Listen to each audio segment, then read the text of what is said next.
Dangerous Dog Show live! Hosted by Dangerous Dog and Doug the Rock Dog! Who let the dogs out?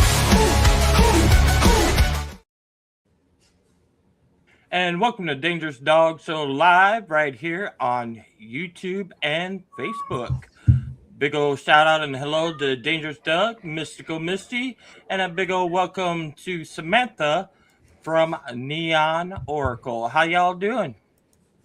Howdy, it's really nice to meet you all. It's good to finally meet you. Yeah, thank you so much for having us on. We really appreciate it. Well, let's get right into it. For listeners hearing Neon Oracle for the first time, how would you describe your sound in one sentence? Industrial, genre-bending metal, I guess. I was gonna say that would definitely be tough because it's so much different. There's so much to it. I mean, how can you really claim what type of genre in that it is? Because there's just so much wrapped around. I know. Listen to the music. I was just like, okay. So where did the name Neon Oracle come from? I wanted to do something that had like really heavy feminine kind of vibe about it, and like what's more powerful and feminine than an oracle? You know, these women ran the ancient world. Like all these warlords, you know, wouldn't make a move without consulting the oracle. Like they were badass. And I kind of pictured like in a future world where everything's just getting so crazy. I already feel like we're living in this future world. Who do we go to? Who do we go to listen to for advice and to warn us and to, I don't know, to hear us out? And I sort of pictured this oracle in like Blade Runner in a neon temple, and I don't know, these like, yeah, just these people in the future just going to her and going, what the fuck is happening? Like, where are we going? And so, yeah, so that was the kind of like story behind the title, Neon Oracle. Right on. So what inspired you to create this band? I had a solo project, which was like predominantly electronic. And then I had like this year where I kind of like lent into a bit of a heavier sound, a bit more like Prodigy, but like when Prodigy were like fucking with kind of metal vibes and stuff. And then I got like a guitarist to come and feature on it. And I haven't been a fan of heavy metal since I was like 12. I was like, oh fuck, I think I might want to do a band, but I didn't want to base it on my solo project, which was a little softer. And I was like, you know what, let's just give it a go. But I didn't want it to be a straight up metal band. I wanted it to be I wanted it to be more like an experiment, like a I don't know, like a collaboration of musicians rather than a straight up band. And and that's how I kind of advertised it out there to musicians. It was like, you don't have to be in metal, but there is going to be a metal element. Like, come and make weird music with me. Let's go. Here's where I've been going. What can you add to this? Where do you think we can take this? Right on. Let me add this, because I am a new listener, and for me, it's like kind of like, to go off of what you were just talking about. It's like a metal. To me, my ears, it's a metal industrial science project that just kicks ass. Thank you. Yeah, you guys really are theatrical, and that's what I gravitate towards, a band that brings some kind of visual something. I mean, I grew up a Kiss fan, so I've always looked for bands that didn't just go up there in jeans and t-shirts and play a song. You got something crazy going on, and I love that shit. I just think, you know, it's metal. Like, have fun, let your hair down. Like, it's just such a great platform of music to say this shit that you can't say in pop music. You know, you can't say in opera. You know, I think metal has a very specific opportunity about it where you can say some really intense shit, you can express some really intense opinions, and why not then take that and go, let's do the visuals to go with that. Let's really blast open what people think this is supposed to look like, or like, just, I don't know, it's art. Like, have fun, think outside the box, push yourself, you know, just be weird. Right on. Sounds like us. Just be weird. Yeah. You guys are from Liverpool, right? Yes, predominantly. Yeah. How many other bands are doing visual type metal and, you know, kind of like a fusion of other stuff? I mean, I don't think a lot of people are doing what you guys do. I mean, I'm proud of the Liverpool scene. I am really proud of us because we are a very obviously, you know, we got like the Beatles and all the rest of it in our history. We're a very performative town. I remember getting in a taxi once, and the guy was like moaning that the journey I was taking him on was taking him quite off route because he had to be at a jazz festival in an hour. This guy was about 8 foot tall, shaved head, tracksuit, looked like a Russian drug dealer. And I was like, oh, you like jazz? And he was like, no, I'm playing. I'm a flute player. I was like, what the fuck? His flute was like sat on the front seat. So when you come to Liverpool, like everyone's a musician, everyone's a visionary. And so we're really lucky. I wouldn't call us so unique. In the UK, maybe, but Liverpool, we've got some amazing bands that are doing really quite interesting shit. I mean, throughout the UK, I could point you in the direction of some really cool people that are playing around with visuals and stuff. But it was always something I really wanted to bring to the table with Neon. And I warned the boys about that in advance. I don't think I warned them enough because when I get them on set for some of these videos, you can see this look of, oh, Jesus Christ, what's happening today? Like, but yeah, so there's other bands around doing maybe not the same way we are, but yeah. So your music blends heavy guitars with electronic elements. So which comes first, the riffs or the electronic soundscapes to create your songs? It probably starts with me where I'll write these electronic songs, which if you can imagine, so I'll take to the boys something that sounds something like a Prodigy track or like, you know, Chemical Brothers kind of vibes, and then I put it to the boys and I go, what would you do with this? And then that's when they will start writing parts, and then depending on what they write, we might actually rewrite some of the electronic bits. We'll take it, I won't even write a full song. Sometimes I'll just take them like an idea and then we'll build it from there. Right on. So your lyrics often explore darker themes and like mythology. So where do you draw your inspiration from to create this? I'm just like a open lens continuously in the world. I'm just watching and hearing everything, and I take inspiration from phrases that I'll hear, or somebody will say something in a film, or I'll read something somewhere, and I'll just think, wow, what a fucking concept! Like that, like let's deep dive that, and then I'll go, oh my god, this is a song. This whole feeling is like, you know, it's a metaphor for something, um or I'll literally just see a situation unravel and go, like Host Body has it's about very specific shit that's going on. So it can come from, I don't know, it kind of comes at me from all directions, really. So your production is a very cinematic feel. Was that the intention from the beginning, is to be cinematic like that?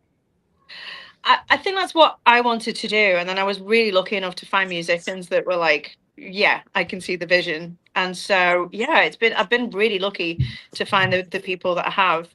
Um, and yeah, we do, we like it big and dramatic and a bit over the top. It wouldn't feel like us if it wasn't. Right, right. So how do you recreate such a layered sound when you're live on stage? Um, I don't know. You'd have to ask the audience whether we're achieving that. It's hard to tell because and it's going to come down to the venue and the sound engineer. We did a gig in Manchester last year, and as we did our sound check, the sound engineer caught on to the fact that we had sub bass in our tracks, and he lent very heavily into that to the point where we were levitating off stage for most of the set. My Oh drink wow. danced across the stage and leapt off. Our guitarist's guitar pedal reset itself several times during the set. So I think it's gonna, whether it gets conveyed or not, it's gonna depend on like venue, sound engineer. But we like to think our backing tracks do the work where they need to, but we also really want to concentrate on what we're bringing to the performance live. Right. So As a couple of people that go see live shows frequently, I'm not one of those people that is bothered by backing tracks. To me, it can enhance the performance. and it adds an extra element because when I go see a live show, like we talked about before we went live, I want to see something. I want to see something theatrical, and I want it to be a complete, um, for all my senses. So backing tracks, people that oh yeah, blah blah blah.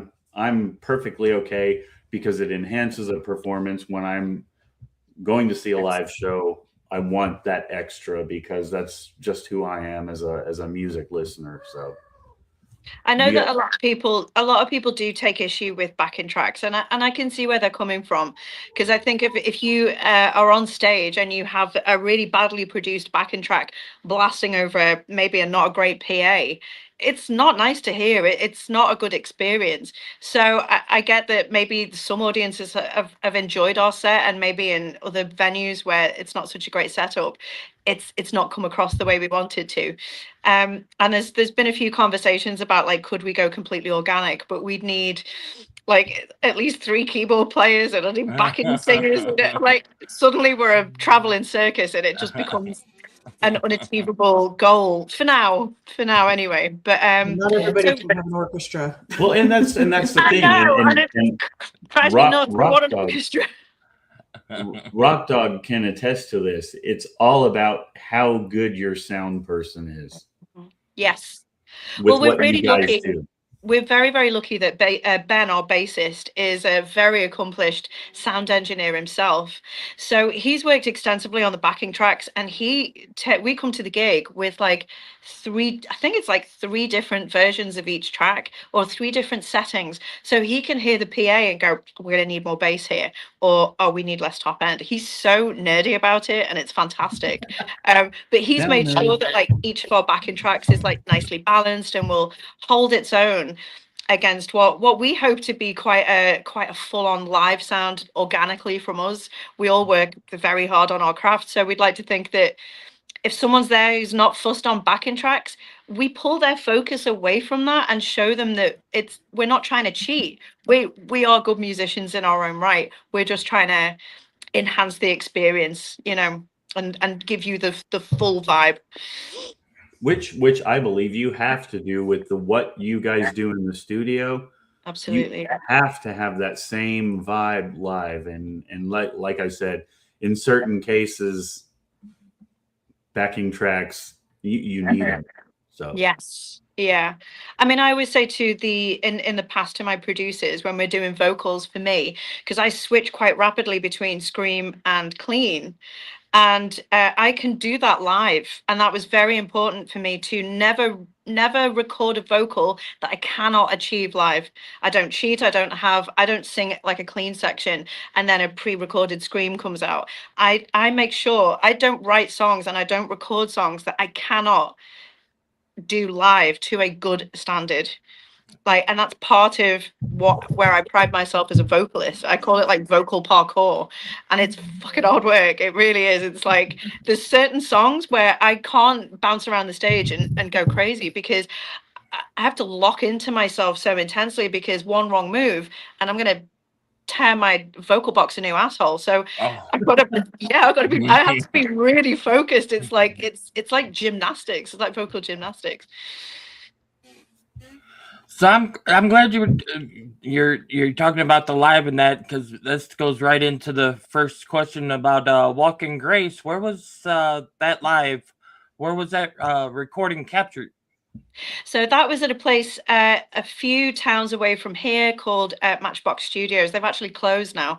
They do have a smaller facility, but they don't have that facility anymore. We were one of the last bands to get in there and record with them, and it was just it's. Walking Grace has never been on an EP. It's always been like a standalone song, but it's the one song that when we play it live, that's the song at the end of the night when I get home and has been recorded and we're tagged in people's stories. It's always Walking Grace. I get home and there's like 7 people, and it's kind of like in the first chorus, there's a moment where people seem to across the board, they kind of get their phones out like, oh Jesus Christ, what is this? And they start recording it because they're like, what the fuck is this song? And there's this weird phenomena that happens. And I said to the boys, why don't we just do it as a standalone live recording? It's the one track that when we do it live, everyone's like, it gets to the end of the song and people kind of go, oh, fuck it all right, cool. Everyone looks a bit like windswept front. They all look a bit like they've been slapped around the face for 3 minutes. Wow. So performing it live brings out different emotions than recording it in a studio, correct? Well, we really wanted to kind of bring the energy that for Walking Grace. That's why we wanted to do a live recording of it, because it's a song we all really love playing it, and the crowd always responds so positively to it. It's the track. It's Host Body is what we start the set with, and everyone's kind of stood there like, ooh, fucking hell. And then we kick into Walking Grace, and you kind of see everybody like, oh, all right, we're off. And you see everybody's heads start to go, and it's kind of the point of the set where people kind of going, all right, I'm in. What's okay? What's happening? And you see people start to kind of invest in it. Like, this is going to be weird, but all right. And so it just felt right to do a live recording of a track that has that effect on people. Right on. Doug, you got anything to add? Yeah, I actually have a quick question, because watching a couple of your videos before we got on here, tell us, since you are the Lone Ranger today representing your band, tell us about the other guys. I noticed like the the switch off on vocals and all that. I just love that. And just tell us about the band itself. Okay, so the person who started with me at the very start is Ben, the bassist. He was the first person to reach out to me, and Ben loves loads of different types of music. He's an avid music listener.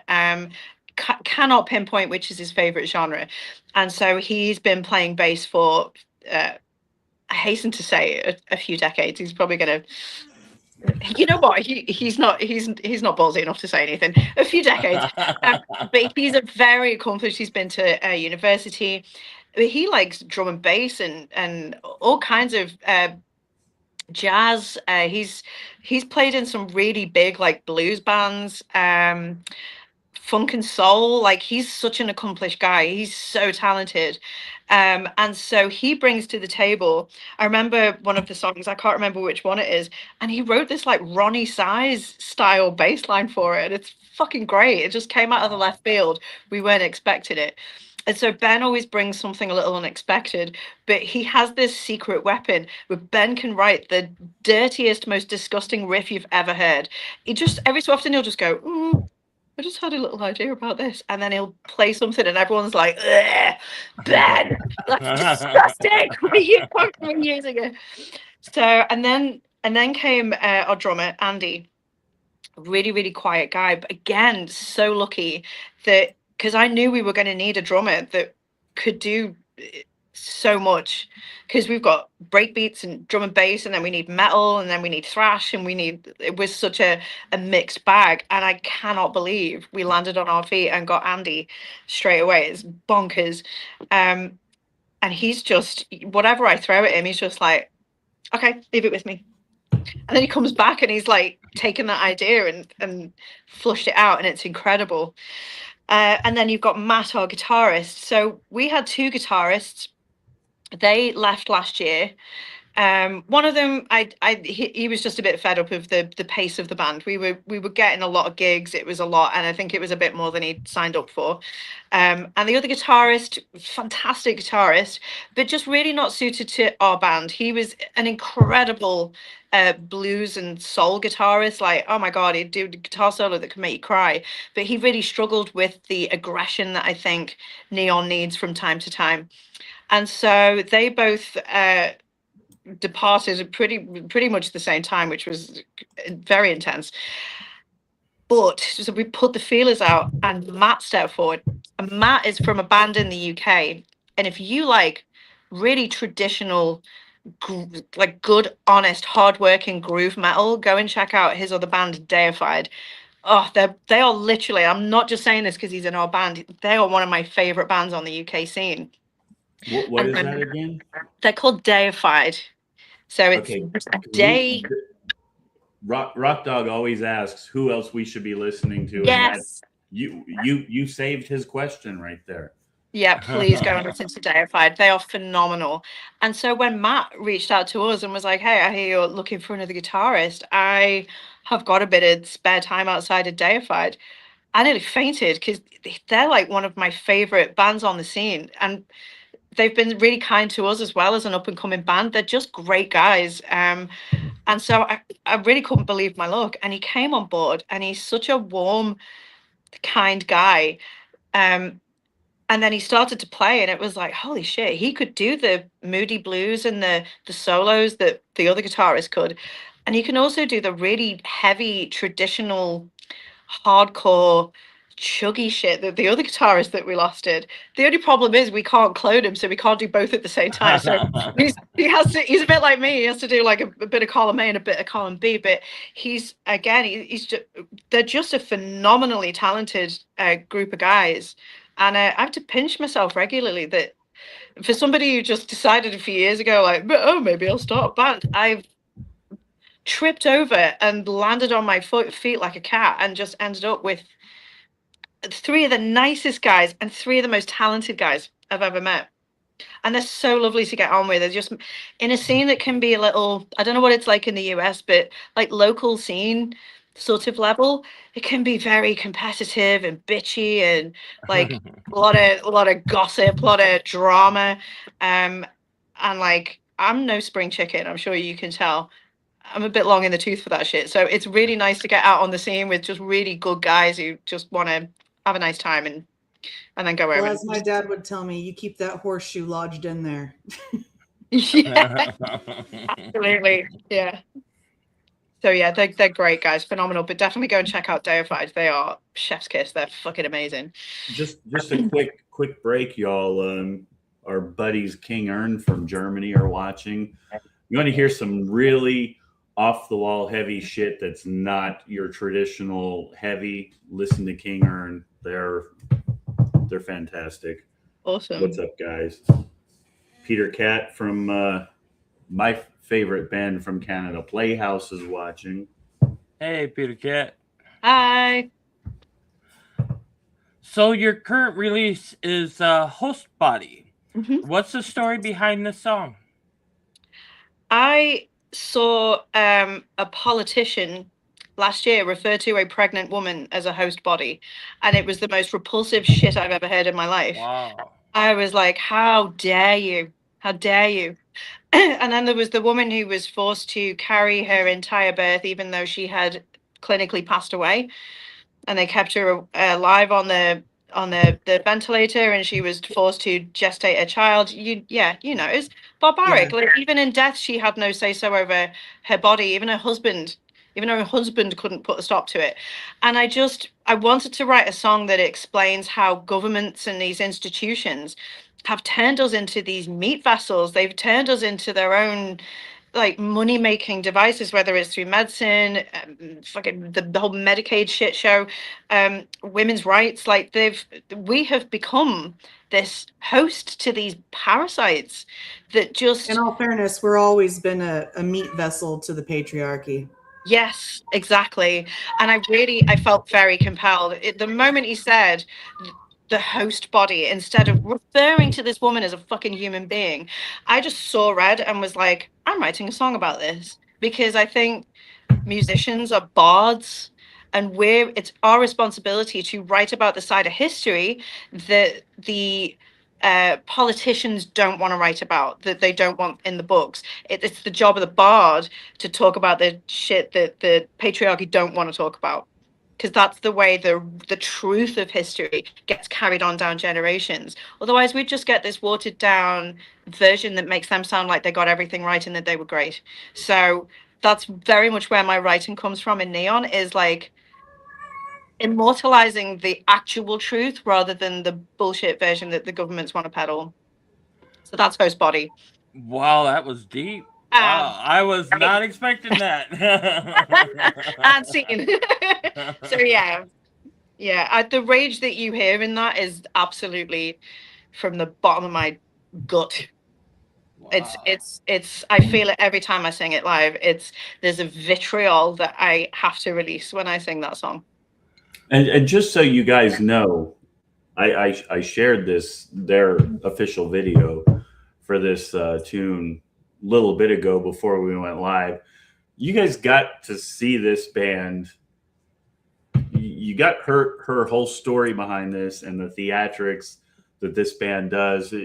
You got to do yourself a favor and watch this video. Thank you so much. We worked so hard on the video. And then yeah, we just worked really, really tireless on it. I put my absolute whole heart into it. And then something happened and we had to kind of slow our momentum a little. I can't go into detail. We had to slow our momentum and we weren't able to kind of push ourselves out there as much as we would have liked to. But I would love for people to go out and discover that video because we worked incredibly hard on it and we wanted it to stand out. It's such an important message that, you know, we put a lot of our own money and time and effort into it to really make it a standout piece. Sometimes you've got to do the pomp and the jazz hands and all that shit to kind of get people's attention so they then lock in and hear what it is that you're trying to say. Well, you guys don't need to ever be in a hurry with anything. You guys are an independent up and coming band. Yeah. Don't worry about rushing shit. You do it at your pace and you put out the most kick-ass thing you can, like you guys have. Art cannot be rushed. Yeah, Right. that's the one thing. I might be a nobody, but this advice I will give is never rush your stuff. Just let it fucking happen the way it happens. Yeah. Thank you. I actually really needed to hear that right now. That's quite you've been the oracle to me, actually. That was for reasons I won't go into. I 1000% needed to hear that. Thank you so much. Absolutely. And I truly mean that for anyone that's watching, that's an up and coming independent. Don't let anybody rush your shit. You got to do it. It's got to feel right to you, and fuck everything else. Just calm your tits. Calm your tits. Trust the process. Calm the titties. Yeah. Amen. Calm. Shh.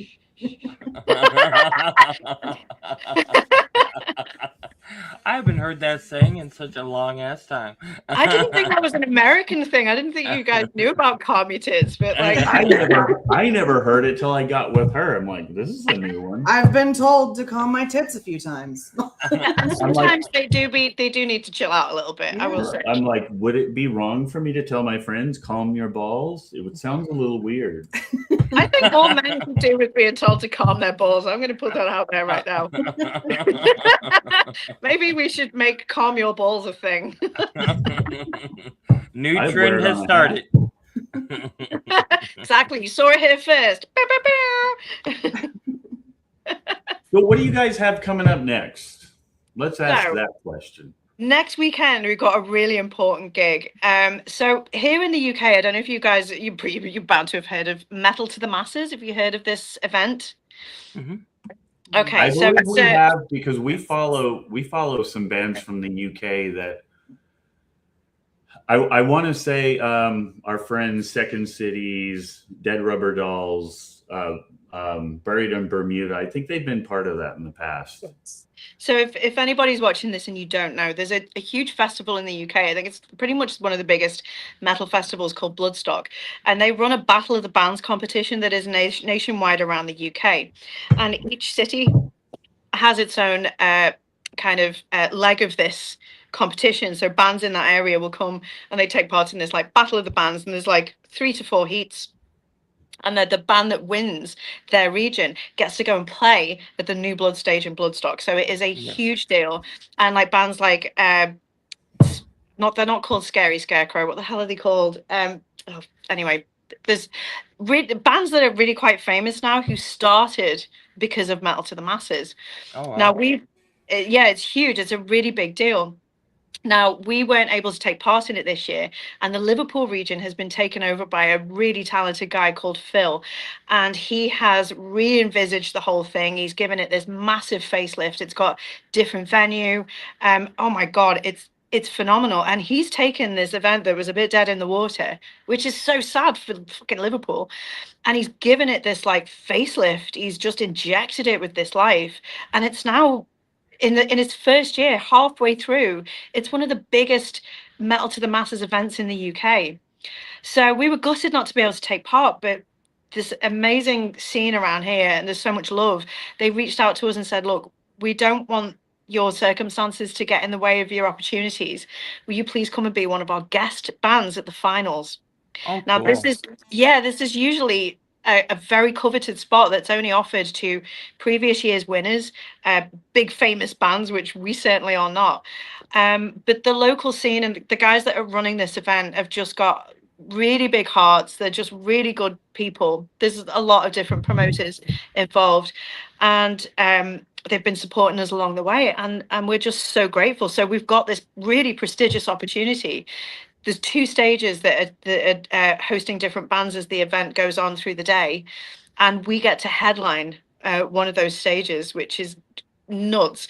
Every time somebody mentions it, I like throw up a little bit in my mouth because it's literally next Saturday, and I'm like, oh, Girl, just Wow, next Saturday? You were meant to next be Saturday, there. yeah, So not tomorrow, but next Saturday, and don't let the oh. nerves get you.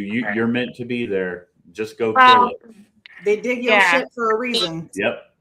yeah, and I keep having to dial into this, like, right, they're not going to have us on if we get on stage and we just sound like the fucking Mr. Bean band. So I just have to like believe in their vision for me.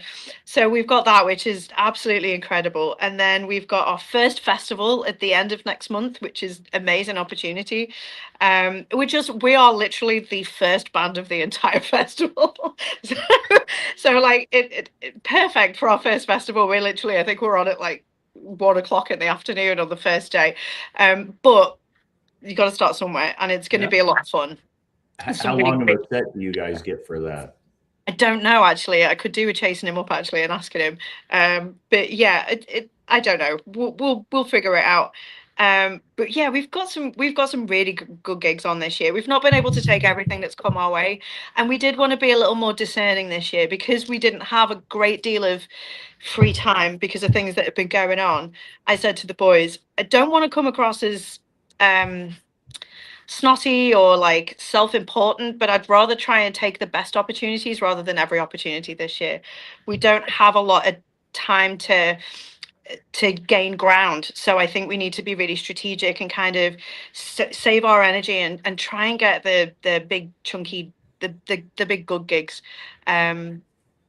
And so yeah, we've had to be a little discerning with what we've done this year. For the last 2 years, let it just be known though, last 2 years we've done everything. We've played on people's doorsteps. We've like played for somebody's cat. Like we've done everything that you're supposed to do. We've paid our dues. But this year, I think we just decided like let's aim a little further. Let's push ourselves and let's try and come across as a band that wants to do bigger and better. And the universe has delivered. We've been so lucky. Let me take a break here. King Ern, our buddy from Berlin, he would like to know if you are originally from Liverpool. King Ern is probably picking up my weird accent. No, I had a very nomadic childhood. I had a very crazy stepdad who moved us all over the country. So I sound like a UK weather woman. I have very non-regional. I sound like I could explain the weather in an accent that would make sense to everybody in the UK. I'm aware I have a very radio-friendly sort of selling you washing detergent kind of accent. So it can change. If I'm in a room full of people from Liverpool, the accent kind of comes in a bit more. But no, I've lived here for, I won't say for how long because it freaks me out when I hear myself say the number, but because to me, I still feel like I'm 22. But I've lived here for the majority, for like 3/4 of my life. Nice. Oh, and by the way, going back to the festival, you guys are opening the show. All you got to do is go out there like you're the headliner and just kill it. Make the other bands try to top you guys. You know what? I actually love an open spot. I love starting off a night. I love that opportunity. I think it's everyone's ears are fresh. Everyone's like got their little beer buzz. It's a bit of a golden spot to have. Um, I don't know if you guys have kind of noticed this. I don't know what it's like in America. I feel like since COVID, people have a kind of social fatigue that they didn't have before. And what I'm noticing is the gigs where we've had headline spots, everyone's exhausted. The We're energy in the gone by the crowd time is, you go on. We're hey? gone. Yeah.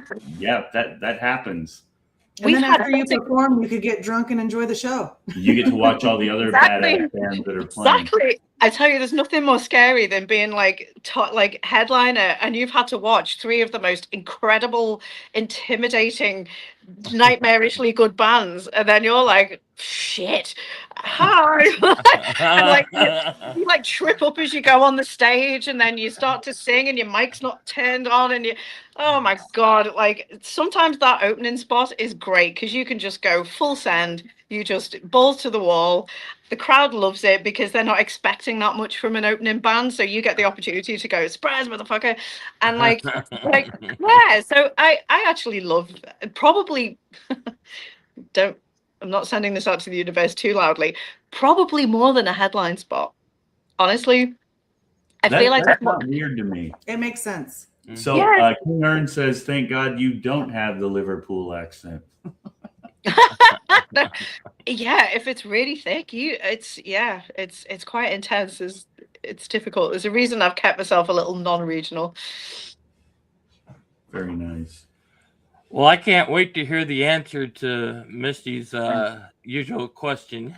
Okay, I've got another one too. After your $1 million question that you ask all of our folks that jump on here with Because us. at one time I was stoned and starving. So this has become my ongoing question. It may have been the but it's a time. very interesting question, considering we interview people from everywhere. It may have also been a time where we've had interviews where there's just like a really awkward silence. And we're all looking at each other like, who the fuck is going to talk now? And she threw the question out there. You never have to worry about that with me. You just got to get me to shut up from time to time. So what is your favorite candy bar? Oh, it depends what mood I'm in. That's a very good question. When I'm feeling a little sad and I want some comfort, I will eat my mum's favorite candy bar from when I was little, when I want to feel close to her. It depends. If I'm like really hungry and I just want to be a total pig, I will eat like a big. I'm talking your go-to, like you're going to the store and you see it there and you're like, fuck it, I'm gonna grab it. Oh, okay. You've thrown me for a loop. Probably like a Snickers, actually. I feel like that shit's got everything in it, and I like a little bit of salt. I like a bit of saltiness in the sweet, so it's like the salty peanuts and the caramel and the. I feel like a Snickers gets the job done. That has been my candy bar forever, but now I cannot have peanuts. I can't have the nuts, so I now go to Milky Way. It's like Snickers. I bet it doesn't even remotely touch it. I think Snickers is like the first, it's the best. Yes, well, it just has everything.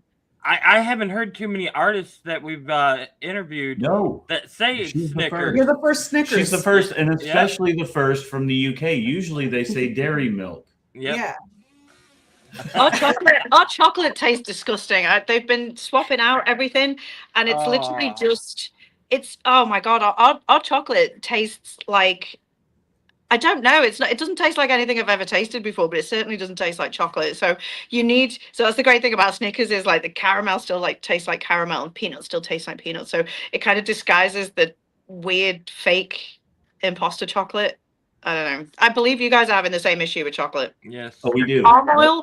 She prefers like. I want my chocolate like my soul, dark and bitter. Yes. Yes, I do love dark chocolate, I must admit.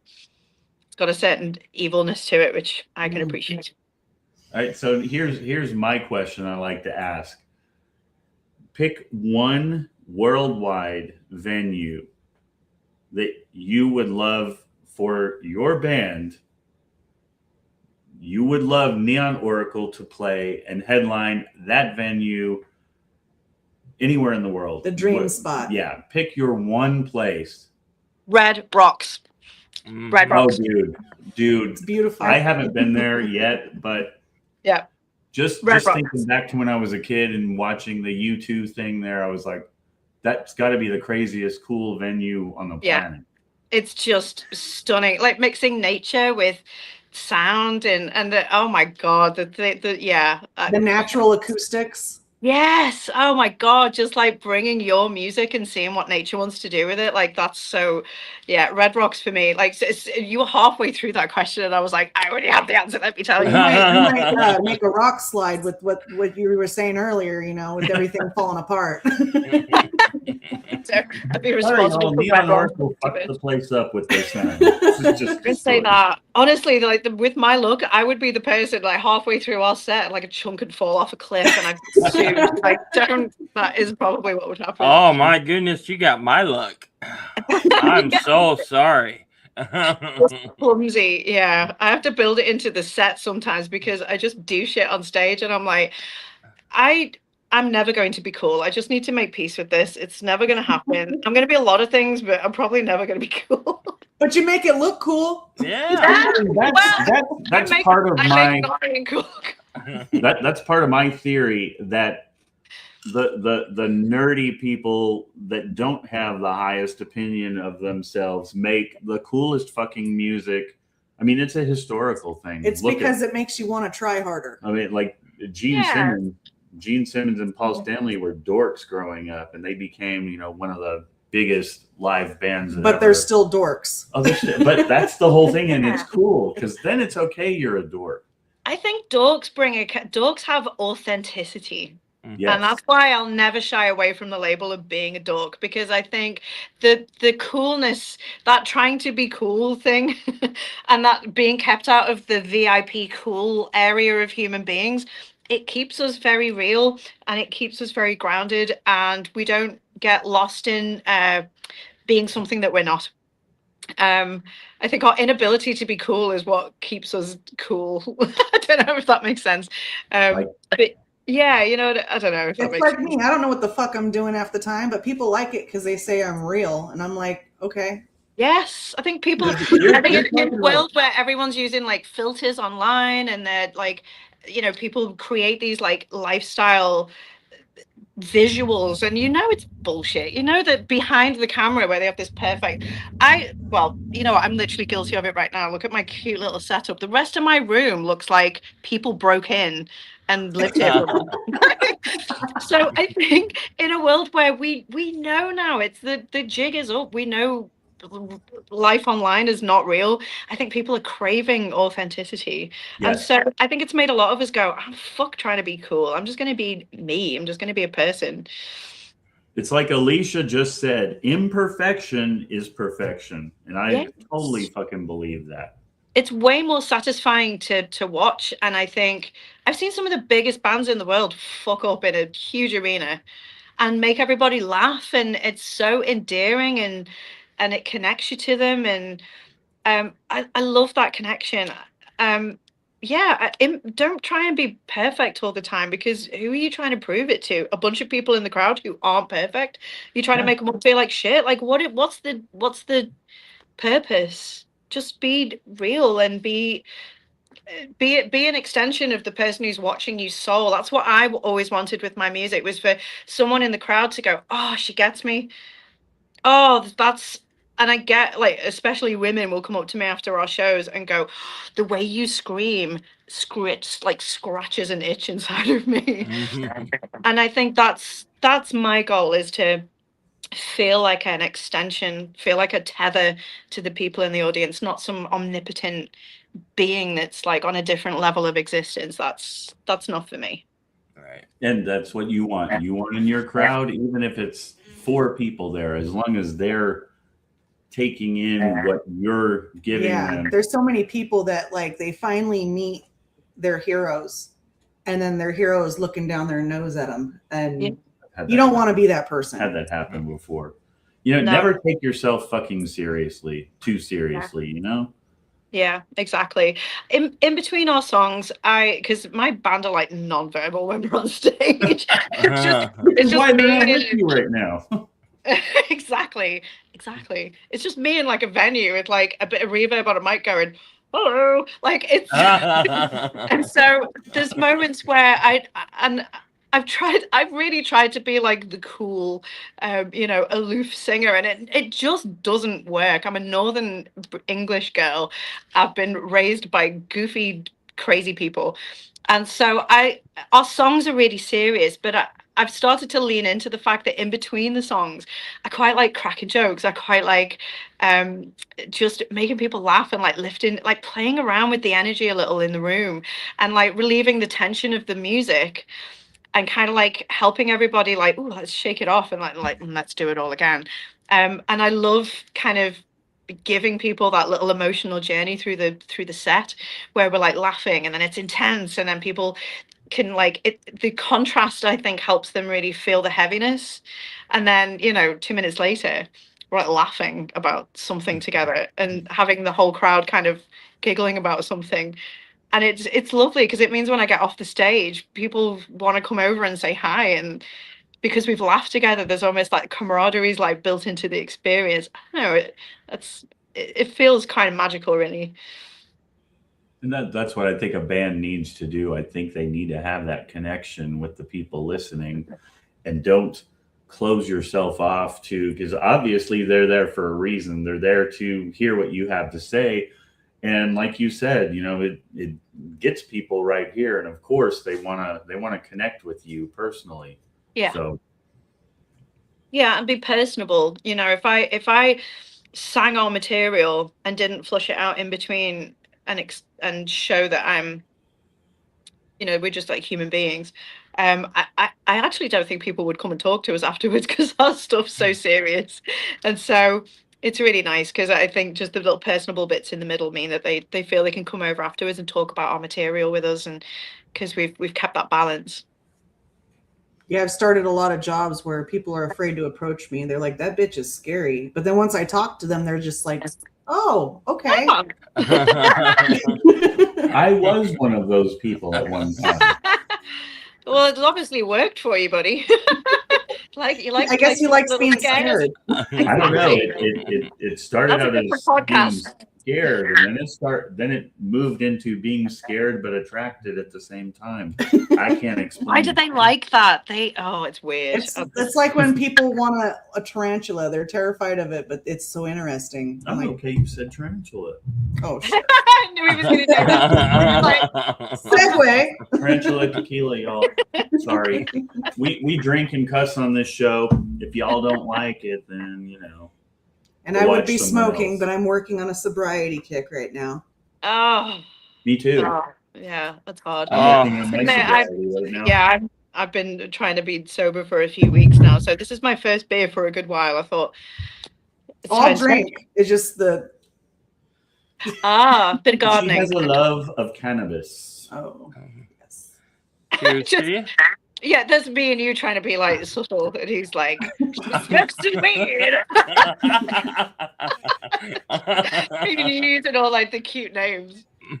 So where do you see Neon Oracle a year from now?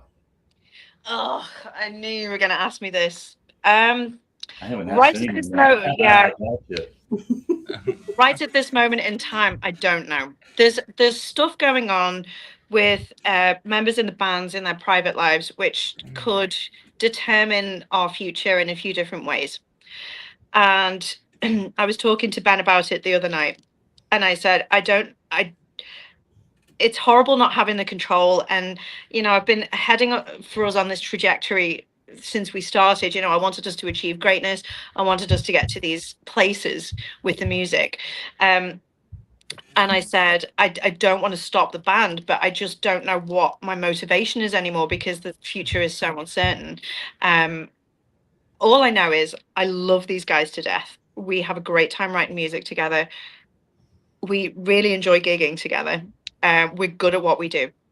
I said, I feel like I need to reframe what our motivations and goals are And I think just pull it back a little so that we'd take the pressure off, take the boot off the neck, and just go, let's just write some really fucking calm the titties, calm the testes and the titties, and just lean into some really good songwriting and getting some cool gigs. You know, make some cool merch or whatever, but really just lean into the musicianship between us and then see what happens.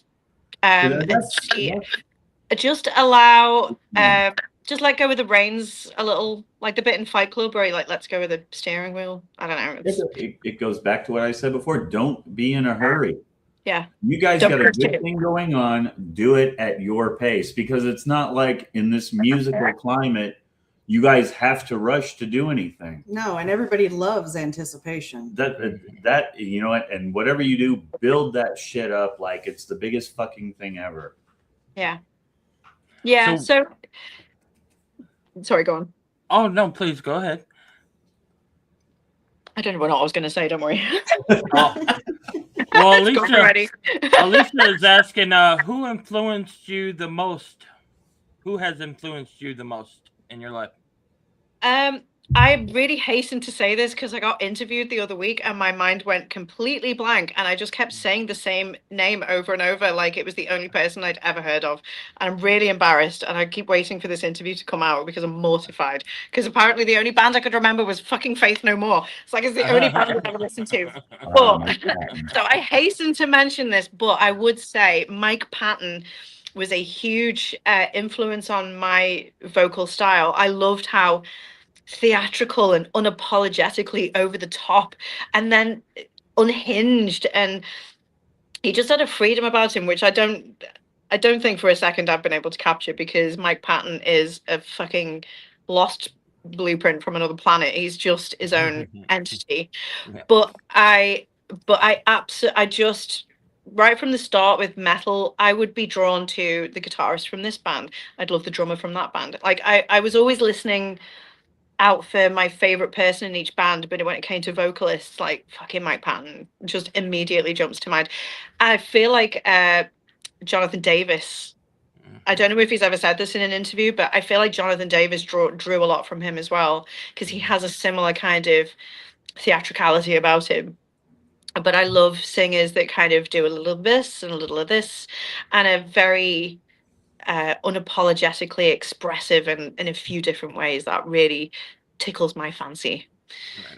Yeah, I remember, because I was an 80s kid. I was all about hair metal. When I was going into my early 20s, and that album, I can't even remember the name of the album. I just remember how diverse that album was. That was a game changer. Because it wasn't grunge. It was all over the place. It was a little bit of this. Is it King for a Day, maybe? Because that album, Bonko Zonko, is crazy. What album was the song Epic on? Oh, that was That shit, was I can see the cover in my mind. It had like the drop on it, didn't it? Yeah. The fire. Yes, Anyway, I bought that album because of watching the video for Epic, and I'm like, they've got this beautiful piano piece in it and all that. I'm like, that it was heavy, but it was melodic, but it was also like aggressive. It was a little bit of this, a little bit of that. Yeah. Coming out of the 80s when it was all about the big, glam hard rock type stuff, that kind of changed a lot. The whole and Mike Patton, you're right. He was, I don't know, he was on a whole different level than everybody back then. He still is. He's still unmatched. You can, I feel like in cinema and music, there's always like a doppelganger. There's always like two of the same person. I always feel like, I just don't think I think he's just a one-off. He's an anomaly. I don't know if I'd want to be stuck in a lift with him because I think he's absolutely mental. But what? You know what? I always used to say that, but I'm in my 40s now. I'm like, you know what? Fucking bring it on. Bring it on. All the I'm gonna hit greats. the red button. I'll be like, I live here now. If you take a look back through musical history, all the greats were mental. Elvis was mental. The Beatles were mental. Beethoven, yeah, they're all bonkers. Yeah. you have to come from somewhere different to be great, in my opinion, in music. In music. Yeah. I had a really great, an amazing UK artist that we supported this year. And she came up to me afterwards and she went, "How are you singing jazz and metal at the same time?" She said, "I've never heard anybody do like jazz and then scream singing." And I'd never had anybody say that to me before, but I was Wow. like, "Oh, is that what I'm doing?" Like, that's what she heard when she listened to us on stage. And it was weird because it kind of made me go, maybe I'm a little more like my pattern than I realized, because he's such a jazz head. And then next minute he's like the crazy guy who's escaped. I'm telling you, Rock Dog. Remember somebody we interviewed earlier in the year. Someone I would think she would do a killer collab with is Alexandra. Oh yeah. She is originally Yes. from Georgia in Europe. Now she's based in LA, but she's got the same thing. She comes from all these different blends. Her new stuff is more on the new metal side, but she's got the screams like that too. You guys should connect. At least it would give you somebody new to listen to that, because that's what we do. We recommend other artists to you. So my recommendation to you is Alexandra. I don't know. Alicia. That's a funny way to propose, but yes, thank you so much. I tell you, when you're in your 40s, you never get tired of people going, "Wow, you don't look like you're in your 40s." I feel like I'm in my 70s, I'll be honest. But, so, Alicia, thank you so much. Sounds like someone else I know. Oh, my God, your 40s hit you like you're... And this is why I'm trying to do my most with my art, because like, you get to a certain point and you're aware that you don't have forever, because your energy levels start to change, your output levels start to change. You have to start like managing your energy differently, because you don't have the battery capacity that you used to. Naps. I took a lot of naps. But don't you feel A lot like, of supplements, a lot of naps. I don't know about for y'all, but I think when you hit your 40s, that's when you start to really live. You finally have pulled your head out of your ass. And Yes, 100%. 40s is when you're like, okay, now I'm going to conquer shit, because I got all my youth and dumb shit out of the way, or at least most of it, or some of it, small portion of it. Now I'm ready to kick ass. And you let go a little bit of your self-image. You I wear just- that fat bitch Yes. bikini and don't give a fuck if they This- stare at the beached whale. Oh, I have a theory about this though, and I think this is where the origins of what they talk about, like the midlife crisis. And I honestly think it's because life is like a mountain.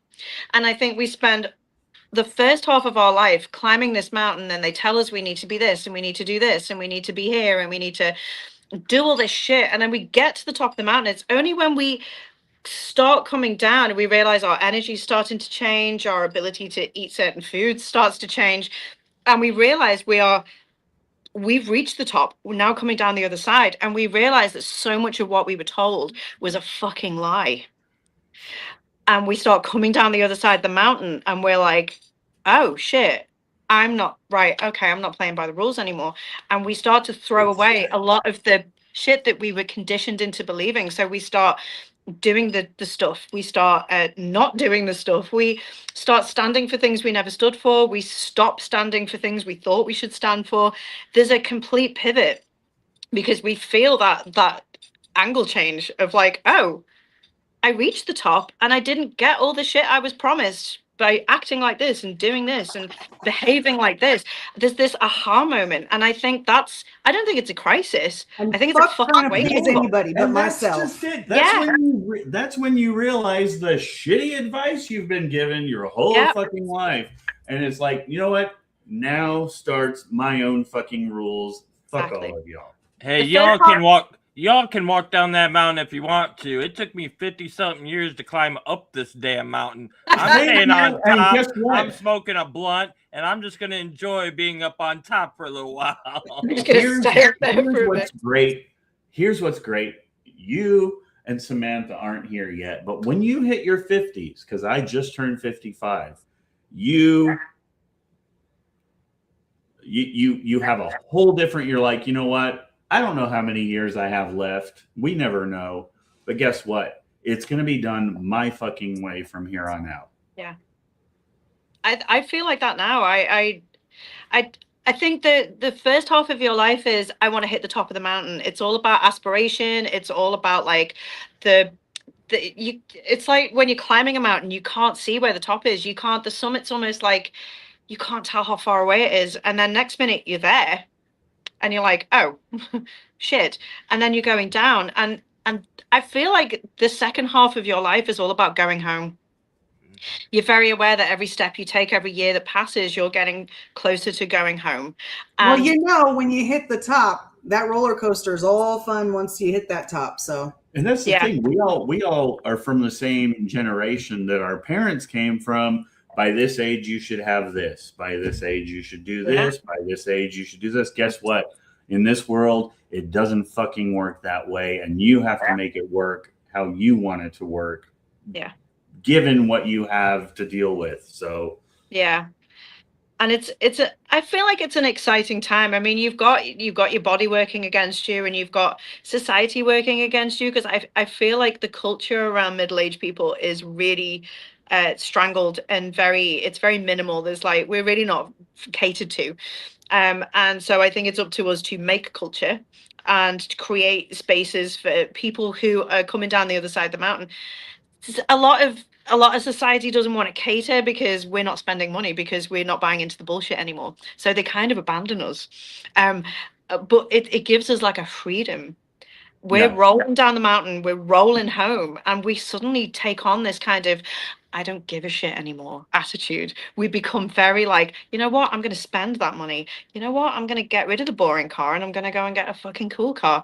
You know what, I don't want to live in this bullshit neighborhood anymore. I'm going to move. Like we're aware that we're going home, and we're like, you know what, I don't have any time to waste. I want to arrive home in living my life the way I've always wanted to, rather than climbing the mountain and never knowing where it's, you know. I think it's a really exciting time. It's exhausting and everything hurts. It is exciting, because if you had asked any of us, except for Rock Dog, because he's been doing this for such a long time, this is the time in your life when you have to say, you know what? Do I want to be 80 and have sitting there regrets? I should have done this. I should have done that. I should have done this. In my mind, I'm at the age now where if I get this urge and it's something I want to do, such as radio, I would have never, if you had asked me 10 years ago, do you ever think you'll be involved with, you know, working with independent musicians and a radio station, I would have told you you're fucking nuts.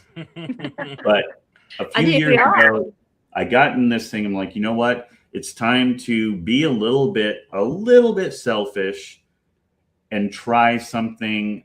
If it doesn't fucking work out, I'm not dead. I'm still gonna go on with life, but at least I can say I tried.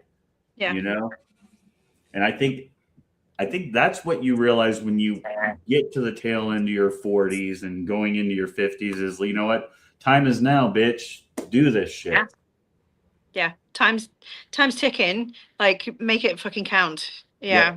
And so that's absolutely where I am, and where Ben is in the band as well. You know, he's a little, he will hate me saying, he's a little older than I am. And yeah, we're both like, fucking hell, like, you know, we go out to gigs sometimes and we're like, ooh, you know, we both got quite intense jobs, and you know, Andy's the whippersnapper of the band.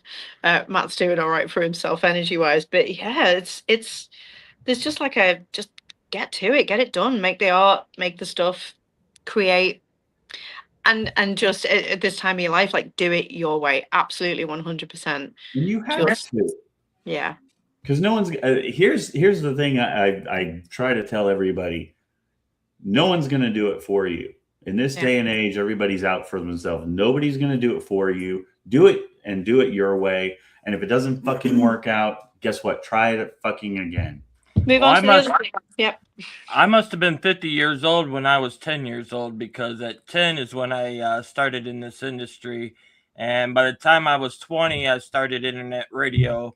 and now I feel like I'm 130 years old, and I just want to retire.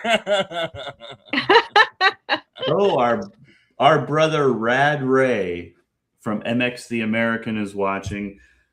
Rad Ray, if you have not checked out Neon Oracle yet, you definitely need to. I posted a Yes. video of their latest host body.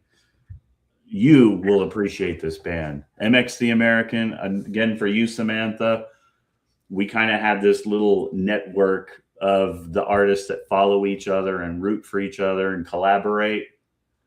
MX the American, Black Marine, Storm Kingdom, those are all, they're like a little family now. And guess what? I'm not ashamed to say we had something to do with that. So, Oh, that's awesome. Well, always looking to connect with like-minded musicians and like-minded creatives. Like that's why I'm doing what I'm doing. It's the connectivities.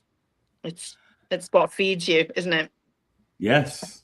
So where can everybody go to find your music, and on socials and that? Where can everybody go?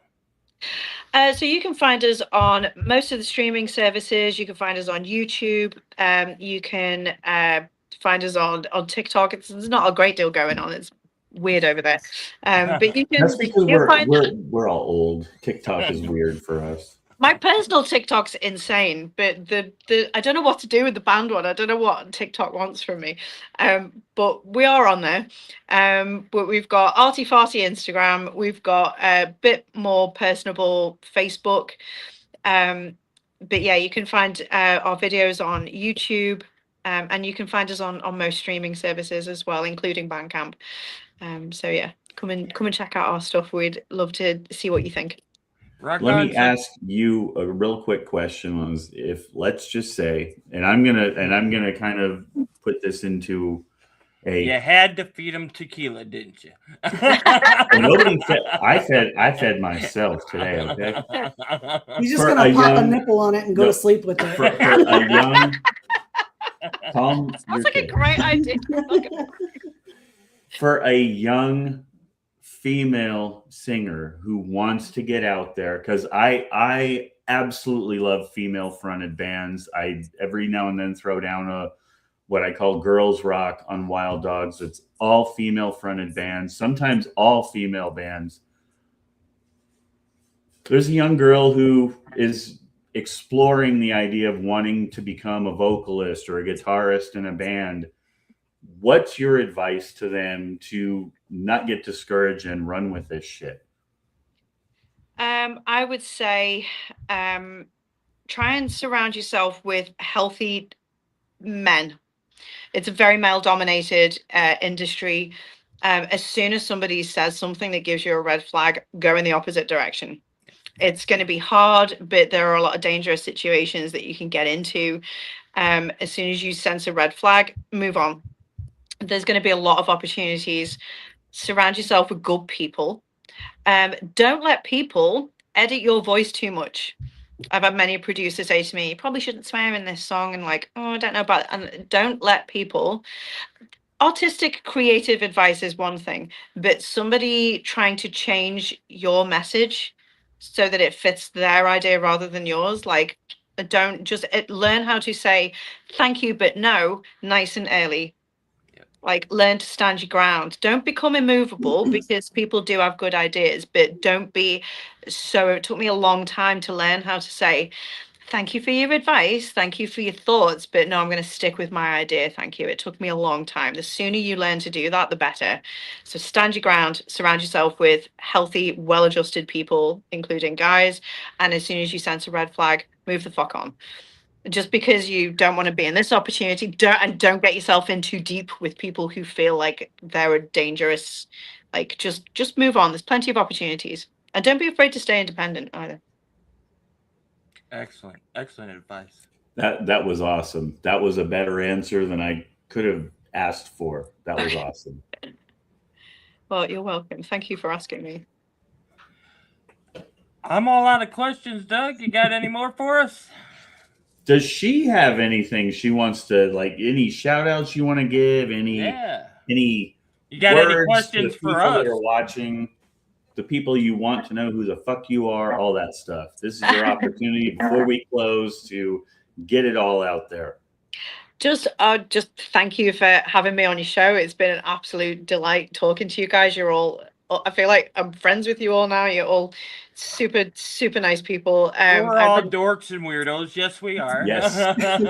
I've had, You're part of the family now.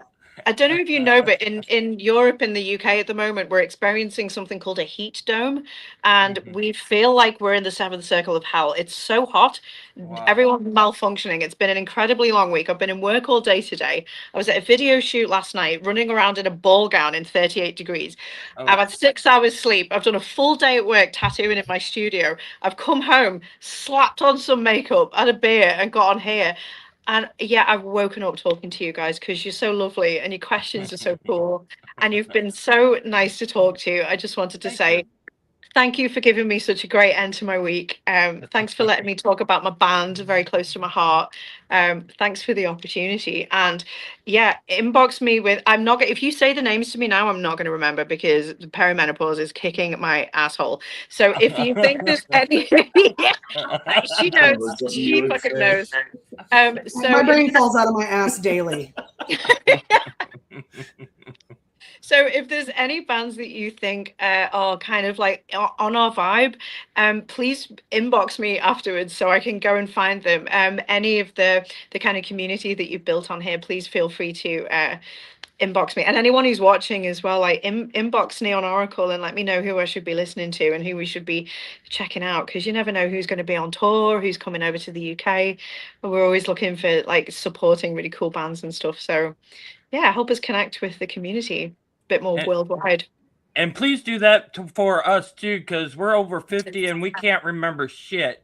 Just like you told us about a band earlier, and I've already forgotten the name. So I will inbox you that the day of please do, because I'm very interested, because it's also a bandmate of yours, and I already know when we make it over to the UK, a dream show for me, just of the independent UK bands that we've become friends with, Gypsy Pistoleros, Second Cities, Buried in Bermuda, and Dead Rubber Dolls, who's another female-fronted band. I would love to see you guys all like connect. Well, now you got to put Neon Oracle up in there, so there'll be 5 Oh bands. boy, I'm telling you what, that would be a dream show right there. I see what I can rustle up. You know, might just be me and a stringless banjo, but I'll see what I can do. Well, I want to say thank you very much, Samantha, for being part of the show today, and thank you for putting up with us. We appreciate you. Dennis, Doug, Mystical Misty, any last words? Yes, I want to say to her bandmates, you should have been here, dude. Yeah. We would have brought out the quiet. We would have brought you out of your shell. Just I've been trying for 3 years, dude. They are barnacles. They're not. Andy would have just been out of shot like this the entire time. Ben would have just sat here like this. But it's the quiet one. Matt would have been doing interpretive dancing while I was talking. It would have. I mean, maybe we'll do it again, and it'll be the experience you're after. Oh yeah, we'll definitely do this again. And I'm just saying that there's always the quiet ones that are probably the raging animals on stage. Some of the stuff Ben comes out with on the quiet is absolutely outrageous. I've heard the wildest shit come out of that guy's mouth, but he wouldn't say boo to a goose at a gig. It's hilarious. But that you need VIP access for that. He's got some stuff going on behind the scenes, and it's none of my business. I'd like to give a big old shout out and thank you to Rad Ray from MX the American and King Earn, Alicia, and everybody that's been watching on Facebook and YouTube. Thank you so much for joining all of us. Y'all have a great Saturday, and until we meet again, always rock on. Thank you, Samantha. Message us, Samantha. I will do. Thanks, guys.